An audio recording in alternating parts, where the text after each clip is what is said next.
Hello students, তোমাদের সকলকে স্বাগত। আজকে তোমাদের ক্লাস 9-এর রায় ও মার্টিন প্রশ্নবিচিত্রার ইতিহাসের মডেল সেট 8 করে দেখাবো। তো চলো শুরু করা যাক। প্রশ্নটি হয়েছে বিধাননগর গভর্নমেন্ট হাই স্কুল থেকে।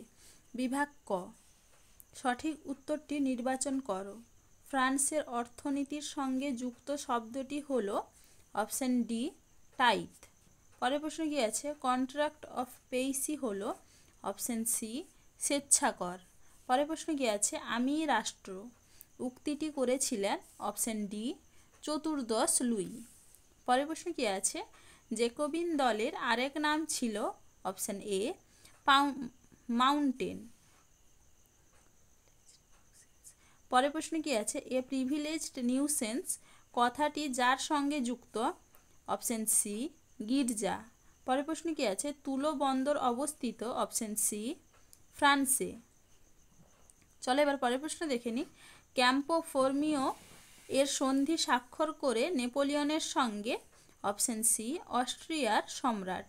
পরের প্রশ্ন কি আছে? ব্যাংক অফ ফ্রান্স গঠিত হয়েছিল অপশন সি 1800 খ্রিস্টাব্দে।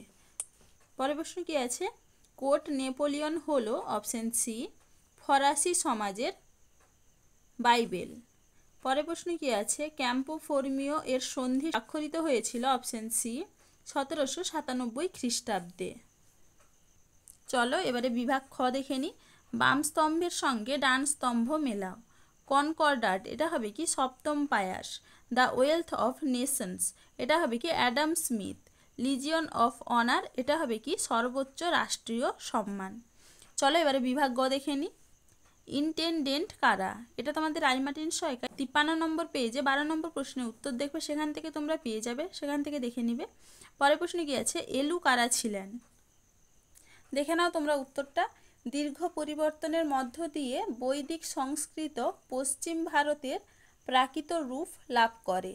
অতঃপর তা খ্রিস্ট জন্মের অব্যবহিত পূর্ব হতে খ্রিস্টীয় সপ্তম অষ্টম শতকের মধ্যবর্তী সময়ে সিংহলী প্রাকৃতের রূপ ধারণ করে। এরপর তার নাম হয় সিংহলী, যার লোক প্রচলিত নাম এলু। চলো এবার পরের প্রশ্ন কি আছে? কোন সময়কালকে নেপোলিয়নের যুগ বলা হয়?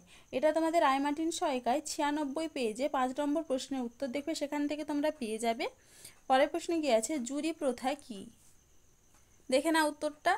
কোনো আদালতের নির্দেশে শপথপ্রাপ্ত একদল ব্যক্তি সাক্ষ্য শোনার জন্য, সত্যের অনুসন্ধান করার জন্য এবং একটি নিরপেক্ষ রায় প্রদান করার প্রথা। তাহলে দেখো স্টুডেন্ট, এখানে তোমাদের প্রশ্নগুলির উত্তর কত নম্বর পেজে কত নম্বর প্রশ্নের উত্তর সেটা লিখে দিয়েছি, তোমরা একটু দেখে নাও। চলো আজকে এইটুকুই, দেখা হচ্ছে পরের ভিডিওতে। ভিডিওটি ভালো লাগলে লাইক অ্যান্ড সাবস্ক্রাইব করে দিবে।